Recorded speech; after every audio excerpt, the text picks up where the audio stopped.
आखिरी उम्मीद रात का अंधेरा धीरे धीरे गहराता जा रहा था। बारिश की बूंदें खिड़की से टकरा रही थी और ठंडी हवा कमरे में सहरन पैदा कर रही थी। रोहन अपनी बीमार माँ के पास बैठा था। डॉक्टर ने कह दिया था कि अब ज्यादा समय नहीं बचा। रोहन के लिए यह सहना मुश्किल था। वह हर संभव इलाज करवा चुका था, लेकिन कोई फायदा नहीं हुआ। अब उसके पास सिर्फ एक ही उम्मीद थी, गांव के किनारे वाले पुराने पीपल के पेड़ के नीचे रहने वाले बाबा, जिनके बारे में कहा जाता था कि उनके पास चमत्कारी शक्तियां हैं। आधी रात को रोहन माँ को छोड़कर वहां जाने के लिए निकला। घना जंगल, तेज बारिश और अंधेरा, पर उसे किसी भी हाल में वहां पहुंचना था। आखिरकार कई ठोकरें खाने के बाद वह उस पीपल के पेड़ तक पहुंचा। बाबा वहां ध्यान लगाए बैठे थे। रोहन ने कांपती आवाज में कहा, बाबा, मेरी माँ को बचा लीजिए, मेरी आखिरी उम्मीद सिर्फ आप है। बाबा ने आंखें खोली, रोहन को देखा और कहा, बेटा, सच्ची श्रद्धा और प्रेम में बहुत शक्ति होती है। अपनी माँ के लिए प्रार्थना करो और यह औषधि ले जाओ। रोहन ने औषधि ली और बिना समय गवाए घर की ओर भागा। जैसे ही उसने माँ को औषधि दी, चमत्कार हुआ। कुछ ही देर में माँ की सांसें सामान्य होने लगी और सुबह होते होते वह पूरी तरह ठीक हो गई। रोहन की आंखों में आंसू थे, खुशी के आंसू। उसने बाबा का धन्यवाद करने के लिए फिर पीपल के पेड़ की ओर दौड़ लगाई, लेकिन वहां कोई नहीं था। केवल एक पुरानी माला लटकी हुई थी, जो शायद इस बात का प्रमाण थी कि कभी वहां कोई था। रोहन ने मुस्कुराते हुए आसमान की ओर देखा, शायद यही आखिरी उम्मीद थी, जो चमत्कार बनकर पूरी हुई। रोहन की मां अब पूरी तरह स्वस्थ थी, लेकिन उसके मन में कई सवाल उठ रहे थे। बाबा अचानक कहाँ चले गए? क्या वे सच में कोई सिद्ध योगी थे या फिर यह सिर्फ एक संयोग था? सत्य की तलाश कुछ दिनों तक सब कुछ सामान्य चलता रहा, लेकिन रोहन के मन में अब एक बेचैनी थी।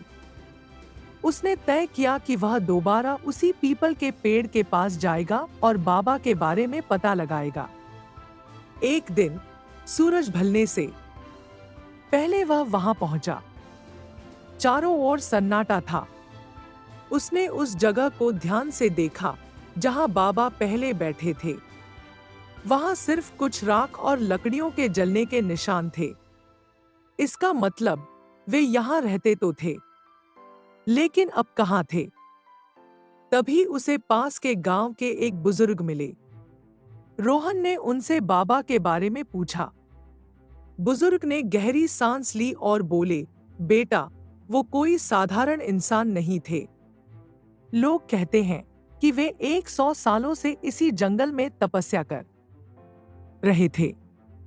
कई बीमार लोगों को उन्होंने ठीक किया, लेकिन फिर एक दिन अचानक चले गए। रोहन हैरान रह गया। उसने पूछा, लेकिन वे कहाँ गए? बुजुर्ग मुस्कुराए और बोले, जब किसी की जरूरत होती है तब वे प्रकट होते हैं। शायद तुम्हारी श्रद्धा ने उन्हें बुलाया था। अब वे किसी और की मदद करने जा चुके हैं। रोहन ने उस जगह को प्रणाम किया और वापस लौट आया। उसने अब यह समझ लिया था कि आखिरी उम्मीद हमेशा कहीं न कहीं होती है, बस हमें उस पर विश्वास रखना होता है। उस दिन के बाद से रोहन ने भी जरूरतमंदों की मदद करने की ठान ली। वह खुद भी एक डॉक्टर बना और गरीबों का इलाज करने लगा। उसकी माँ को जो जीवनदान मिला था, अब वह उसे औरों को देने के लिए समर्पित हो गया था। इस तरह बाबा की दी हुई आखिरी उम्मीद अब रोहन के जरिए औरों के लिए उम्मीद की किरण बन गई। रोहन ने अपना इलाज करने का तरीका बदल दिया। वह केवल शारीरिक उपचार पर नहीं, बल्कि मानसिक और आत्मिक उपचार पर भी ध्यान देने लगा। गांव में अब लोग उसे दूसरे बाबा के नाम से जानने लगे थे, क्योंकि वह ठीक वैसे ही लोगों की मदद करता था जैसे बाबा ने उसकी माँ की मदद की थी। लेकिन एक दिन रोहन को एक और मुश्किल का सामना करना पड़ा। गांव में एक नया महामारी फैल गया था और लोग घबराए हुए थे। हर जगह डर और दहशत थी। प्रशासन और डॉक्टर भी इस पर काबू पाने में असमर्थ थे। रोहन ने तय किया कि वह अब अकेले ही इस चुनौती का सामना करेगा।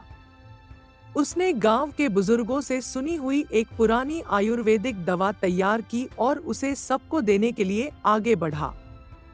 पहले तो लोग डर रहे थे, लेकिन फिर उनकी आंखों में उम्मीद की झलक दिखाई दी। आखिरी चुनौती रोहन ने वह दवा लोगों में बांटना शुरू किया, लेकिन महामारी की चपेट में आए कई लोग बहुत गंभीर स्थिति में थे।